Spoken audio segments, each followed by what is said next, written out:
السلام عليكم ورحمة الله وبركاته من قاعة مكتبة مصر الحديثة بالدقي ومهرجان في تنفيذ السكر وبعنوان أهلا شهر الصوت. معانا الإبداع، معانا الموهبة الجميلة، الطفلة الجميلة. اسمك إيه؟ لعل صوتك يا حفصة مش سامع. حفصة إيه؟ طيب أنت حافظة إيه يا حفصة؟ قولي أنت قلتي جوه قلتي في القاعة. بسم الله. علي صوتك. بسم الله خطوة خطوة نعض الصعب جسم عصر طارة وصعب يقدر يسمع كل محل والسكت ما نعرف نعرف مصر يا عمري وكل حياتي مصر يا سكن الروح والقلب أحلى في أرضك بحر حدودك أنا وولادي يا مصر جنودك وعد علينا حقها ونحقق.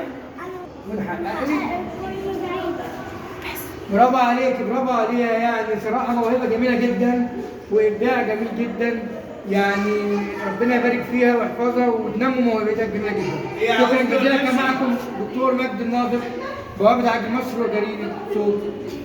جريدة بوابة عجل مصر وراديو صوت أكيد. شكرا جزيلا لحضراتكم.